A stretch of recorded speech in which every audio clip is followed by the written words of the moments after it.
Okay everybody, welcome back to another tutorial. Today we're going to go over something called multicapture, at least that's what I call it, using indexing. But before we do, a quick word from our sponsor. Look over here, the Kronos Project. I am the sponsor. This is my website, and I am starting to put together a line of options for people who would like to do Dragonframe, would like to get more in the motion control side of it, but really just want to expand out beyond the traditional 4-axis system. This is called the DF8X. This is a Dragonframe box that plugs in via USB to the computer, and you can do real-time and time-lapse and stop-motion movements with this. On the inside, there's a processor in here, a power supply, and 8 motor drivers to where you can control motors anywhere from 0.5 to 4 amps worth of power. This is a very flexible, easy to use setup. It's built in a nice rugged case. If you're interested in buying your own robot, or you just want to move some extra motors and you don't want to have to deal with the hassle of putting in 200 to 300 wire connections and things like that, and all the soldering that goes involved, definitely check this out. And keep an eye out, because I'm going to have more products up here soon, including focus control. We are going to be looking at sliders. We're going to be looking at pan tilts and even a little boom in order to start doing some of the really cool stuff that you can do with Dragonframe with the DMC, where you can start moving around in really weird ways. So definitely check this out. And now back to our program. So like I said, what we're going to do here is I have this potato, and this potato is only going to do this once. And I really don't want to just do one capture on it. I'd like to capture it in several ways. I have two options on really how I can do that now. With Dragonframe 5, one of the coolest things I got about it is the cameras. You can actually add more cameras. So if I wanted a stationary camera here that I was shooting, and then a motion camera and another stationary camera, I could set all of that up in here, and I can arrange the sequence in which it's going to shoot. In fact, I can even use multiple motion control systems and assign them to multiple cameras. But in this case, let's say we only have one camera and we don't have a lot of space, and we just don't want to do it that way. We want to set the system up to where it's going to move the camera and capture this from 3 different orientations. That's what we're going to do. So that is using a technique called indexing, and we went over that just a little bit with last episode, where we did a focus stack with it. But in this case, we're not going to be doing a focus stack and doing just one index on here. We're going to add indexes to all of the axes in order to be able to achieve this effect. Now, if you're not sure what you see going on in this window, you probably skipped ahead, and you should probably go ahead and do my intro to motion control, and also the motion, or using a model mover with Dragonframe for a second motion control system. That would definitely be something good to look at and then get caught up. But just so you know, these are grouped together for my model mover, which is a Kessler CineShooter Plus. And then the camera is on a Kessler CineDrive that's been outfitted with the 5X control module. Best deal that you're going to find on motion control anywhere. It's a bulletproof setup. But we're going to be using these two model movers in order to do this. So the first thing we need to do is add indexes. So what's an index? Well, if you come in and open up the axis and come in here, you see this thing called indexing.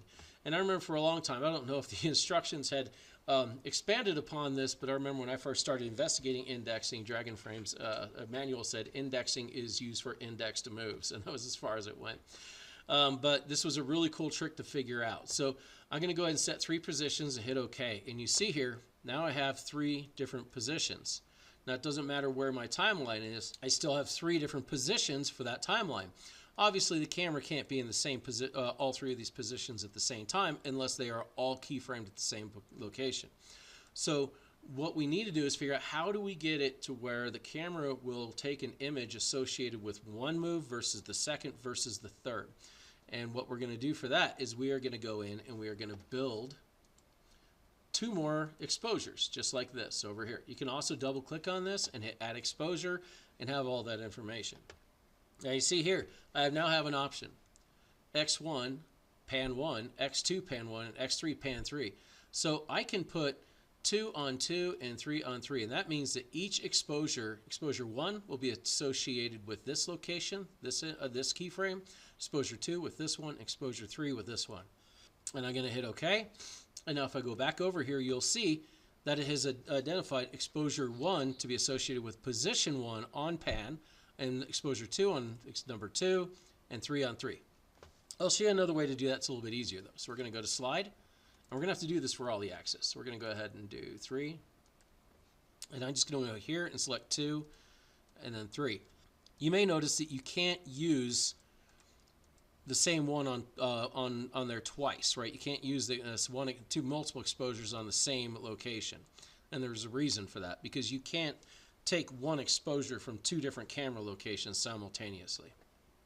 So now on to number 3, tilt. Same thing. Oops.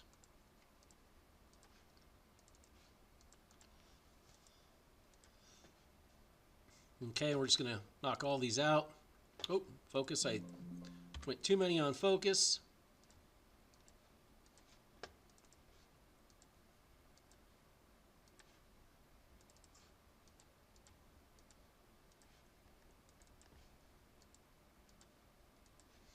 Okay, now we're also going to go through and make sure they're all assigned accordingly. So 2 and 3. And this is seriously the faster way to do it. When I first started trying to play around with indexing, you couldn't do it right here.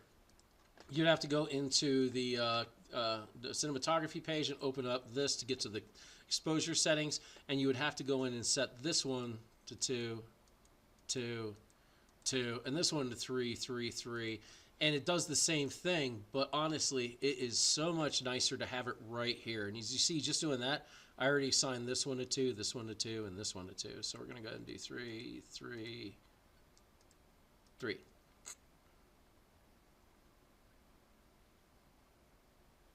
Okay, now a little thing to talk about with this, just you need to be paying attention when you're doing this and watch what you're doing, because this is something that is easy to screw up. But once you get used to the workflow and double checking your work and ensuring it's how you want, it's actually fairly easy to do.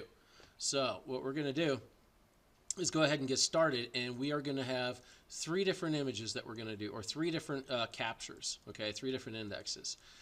Number 1 is just going to be like a kind of a swinging slide, you know, with a pan and maybe a little bit of a tilt. Number 2, I think we're just going to go with a stationary position. And then number 3, we're going to do kind of a pull in while the subject stays out further and then comes towards the camera, or maybe away. We'll see. But we're going to do these 3 different shots simultaneously. So let's go ahead and get started. What we're going to do is we want to be at the position that we're going to start in. You're going to want to make sure that you are on frame 1 and that you do have index 1 selected on all of these. It's going to just save you a little bit of time, just a little prep work to get going. Okay, and I'll show you why this is important. So we have X1 highlighted on every one of these axes. And now we're going to go ahead and say this is going to be our start position, and we can go ahead and lock those in. So I can sit here and I can, let's go ahead and get rid of these keyframes just so we're starting from very beginning with nothing on the plate. I'm going to start from here. This is going to be my beginning location, and I'm going to move the camera down to the end. So if I can either go through and make sure that I'm on the keyframe, the frame I want to be, and establish those keyframes to these each indexes individually, or I can, if I have all my axes built into a group like I do here, because I have camera and model, I can actually just hit this and apply those on everything that's camera. Okay, so and then I'm going to go down to model, and I'm going to do the same thing on the header for model. Let's see.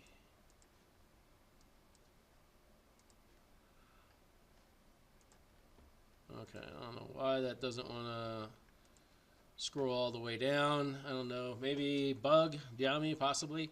Anyway, it doesn't matter. We'll do each of these independently. So I'm going to go ahead and lock this in. Now you see the keyframe is highlighted on these positions at this location.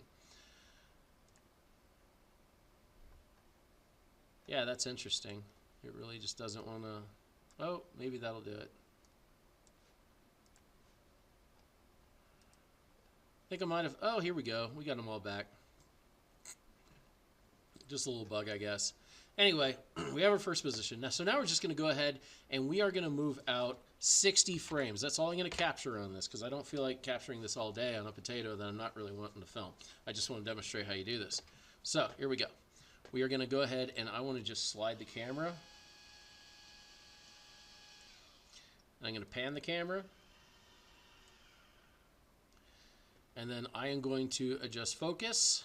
And we're going to go out. And this is going to be the number 60, right? So this is frame 60. So I'm going to go ahead and I'm happy with those positions. I'm still on index 1 because I'm editing index 1. I'm going to go ahead and put those positions in. And let's shrink this down so we can see things a little bit bigger. I'm also just going to kind of drag these in because I hate starting from a stop and then gradually moving. I like to start moving and drift to a stop. But then, just to be on the safe side, because we moved and that camera got a little bit closer to that potato before it got farther away, we're going to go ahead and go into the middle of this move. And we are just going to go ahead and position the camera there. And as you see, I can just click on the send access to the playhead on camera, and it will only move the camera. Okay, now that I look at this, it's not really where I want it. So I'm going to go ahead and give a slight pan. And then I'm going to take focus, and we're just going to go ahead and bring that back so we can keep things in focus the whole time. So we're going to go pull back. Perfect. All right. And then we're going to go ahead and establish that axis, that keyframe again on camera. Now, if we look at the tilt, we only have the keyframe on the first one because we are actually not doing anything with these axes, right? We have tilt for model mover tilt, model mover slide, model mover rotate, and we look at it, there's only one keyframe, and that's fine. We don't have to add others. We don't have to have keyframes on everything. This is going to behave how we want it on that first shoot, okay? So now we want to go ahead and say, what's the locked off image? Where are we going to go where we're not moving anywhere, not looking at anything? Let's just say we're going to move the camera and let's just slide it over a little bit. We really just want to demonstrate the movement and accuracy that you can get with this technique. Okay, I feel good about that. And let's go ahead and take the model. If we can get it to show. Okay, here we go. I'm sure this bug will be caught and fixed here pretty soon. Okay, so I'm going to go ahead and I'm going to put the axis. Well, first off, we need to move over to the very first frame. Almost messed up there. So starting back at the first frame because we're programming in a second move. And in fact, you know what I'm going to do? I want to make sure that I'm not going to mess this up. I am going to select the second I'm going to select the second index on each of these axes, and I am going to isolate so that's all we see. We're not seeing the other moves.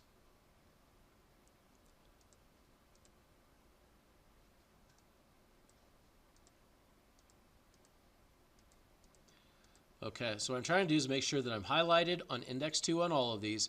I've got the thing checked. I've got this checked in order to make sure that we're only looking at the axis or the move that we're currently looking at. And this is just going to be a locked off image. We're not going to be moving. We're not going to apply a drift. We're just going to have it sit here like this. So we're going to go ahead and lock those keyframes in. Once again, if you are highlighted on the correct, you see I do this. I look at this over and over just to make sure that I'm highlighted on index 2 on all of these. And I'm just going to put this position on, and I am going to go to the model mover. I'm going to establish that as well. And that's all we need to do because this is going to be a non-moving shot. We'll see. Because we're expecting this camera to get back to the right position every time. We'll see how accurate it's going to be. Now we're going to go ahead and do the third thing. We're going to select keyframe 3 and isolate so all we see, or sorry, keyframe 3. We're going to isolate so all we're seeing is the locations for index 3 all the way across. So we're going to be selecting it and hitting that, there, and there. Okay, so we're highlighted on 333, 333, 3, everything. Okay, perfect. And we're on location 1. Once again, always make sure where your playhead is. And we're just going to go ahead and we're going to position this. So I'm going to move this over a little bit. I'm going to pan this a little bit. And we're going to bring this potato nice and close. And that's about as far as I can get the potato to the camera because of a clamp I have holding all this stuff down. So we're just going to go ahead and pan the camera and tilt. And we're going to go ahead and bring that focus in.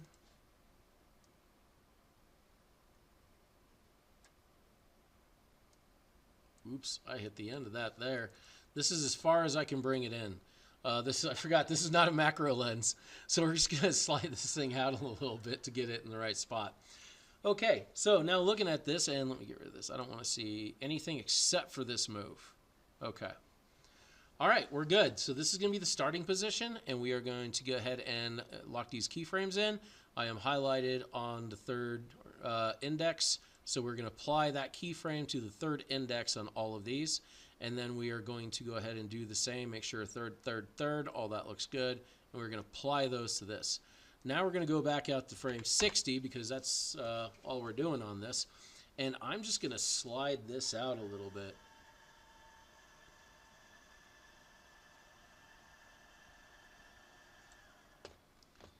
And why not just go ahead and bring this in a little bit and pan it, and tilt up a little, just get it nice and, you know, somewhat in the middle. And then focus, once again, push it out, push it real good. Okay, now we are in focus. So I'm going to go ahead and we are going to establish and make sure that we're highlighted on 3, 3, 3, and 3. Okay, we're highlighted on index 3. We're going to lock those positions on index 3 throughout. And same with the model mover. We're going to go down to 3. I didn't have to do that, but we're on 3 and 3. So I'm going to hit this and lock them in. You can also do them one at a time individually.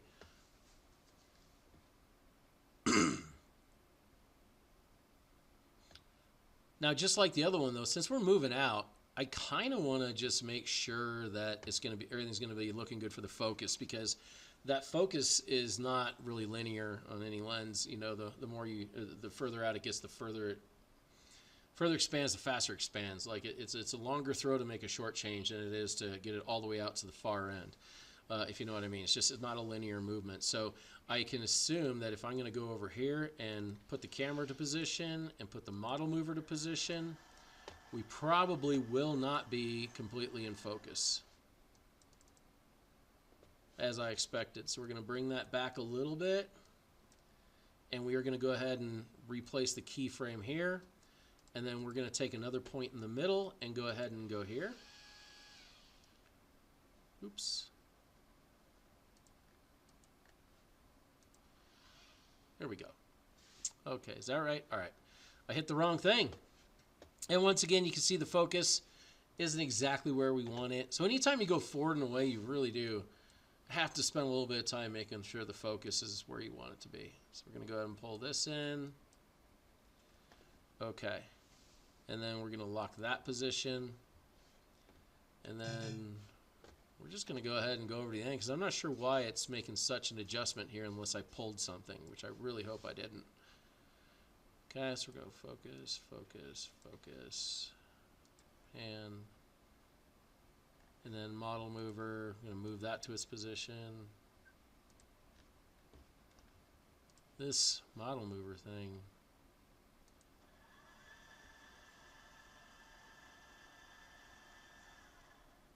okay, it looks like that's right. So we're going to go ahead and give this a try. So we have everything set up. We got 3 different moves set up. The camera's going to do a sweeping move, a static move, and then another one where we're moving the subject out. So what we got to do is we want to make sure we do a test shot, make sure it looks good. That doesn't win me an award. I don't know what the hell ever will. That's an absolutely perfect photo. Okay, so now that we're ready to go, we have a couple different options to think about. Let me see if I can find these real quick. It's been a while. I think it's on Capture. That you can actually tell it what order to capture.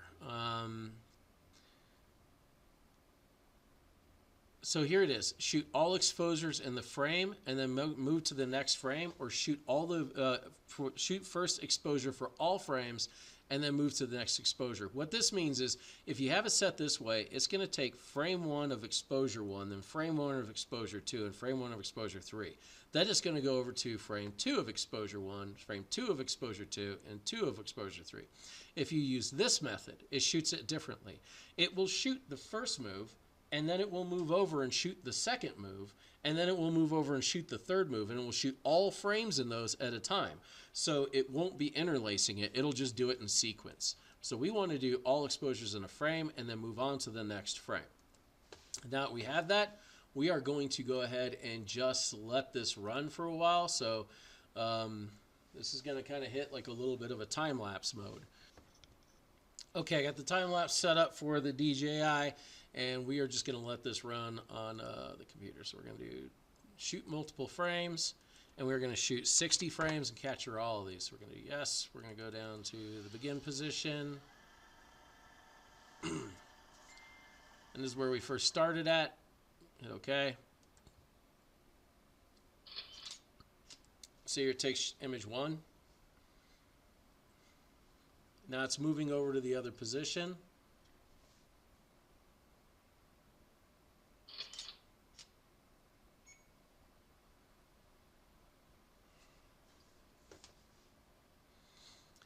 In fact, we're just going to move this, and we're also going to up the speed on this here in a second.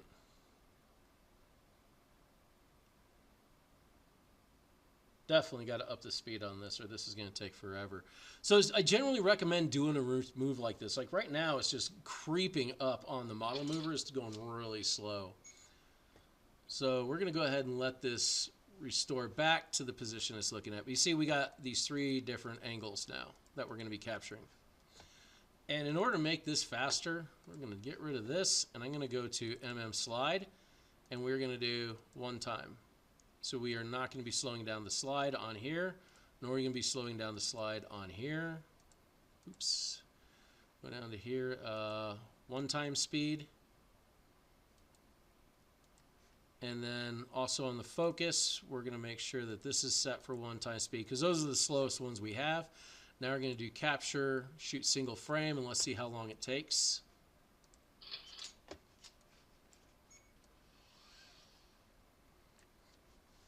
That's a lot faster.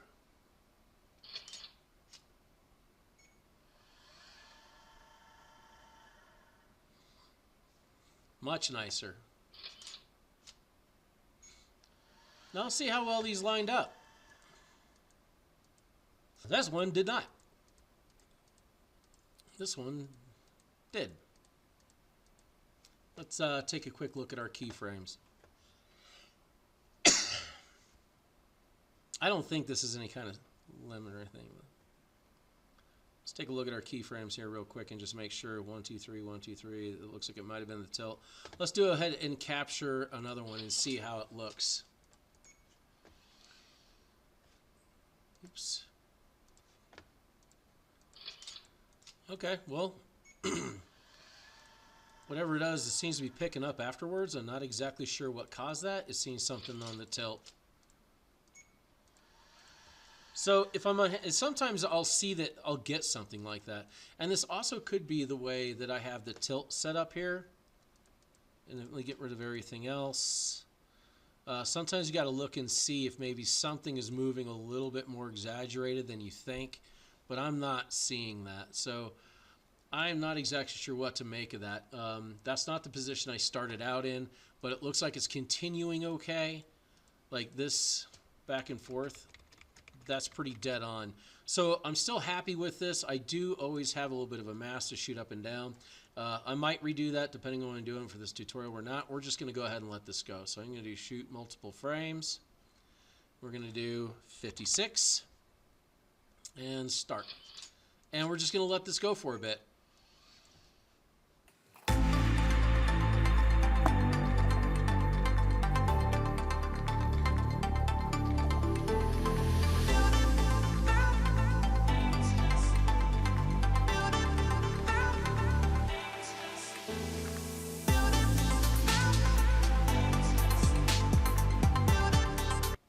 Let's just kind of talk a bit since it's going through and it's about halfway through on this. I just want to kind of give you an idea, a couple different things to keep an eye on while this is happening. So up here you have, these are the 3 different indexes that it's taken on, or the exposures. So now we're filming for exposure 3. If you want to do playback on this, you have several options. Playback auto means whatever image is getting ready to take, that's the one that it's going to show. So this is that one.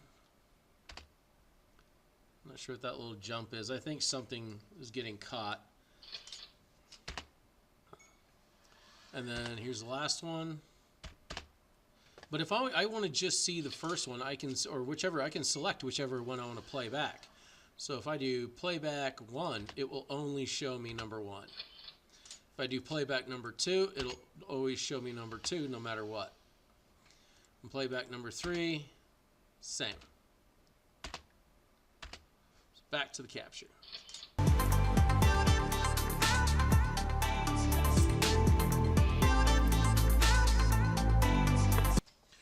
Okay, looks like it is done. Nice to see that. All right, let's go ahead and take a look. So like I said earlier, you can go and play back and you select whichever one you want to watch. We're going to go in here. Let's watch the first one. Beautiful. Absolutely beautiful. Gorgeous. It could not have possibly turned out better. Playback 2. Now, that's interesting. What's happening here? Most likely, this is a cable being pulled. Because if we go in here to the tilt indexes, because that's what it's going to be, we don't see any movements right around there, because that's like what, mid 40s. It's right around in here. See that movement? And that would have been number 2. So I don't know. I tend to think something might have been pulling on something, but I don't care so much because I want to show you the process of which this happens, and I've used this quite a bit without running into a lot of problems. But it's definitely something that, you know, when you're doing it and you're shooting, you need to make sure that you're paying attention where your cables are at and all that kind of stuff. And let's play back the third one. I don't know what that little up and then down is. I think that what we're seeing is maybe at some point I might have been a little bit too close on a focus, and maybe it's pulling the lens. It's kind of hard to say exactly what it is without actually directly observing it. The process is going to be the same. Pretty happy with how this went. This little dip down, I don't know. I'm not overly concerned with it. I'd probably try it again and see what happens, and maybe just do a better job to make sure I don't have any cables, but tagging along or anything. But you know what? This is how you shoot multiple angles at once. The most I ever did was about, I think, 17 with an almond tree with one camera, because we only had one time to get it shot, and it was a really kind of a risky shoot doing that, but it turned out pretty good. So anyway, I hope this was useful. I hope you like it. I'm going to go ahead and get this put up online and make sure that if these are useful and beneficial, like and subscribe. Please share this to anybody you think might be able to use this. So thank you so much for watching.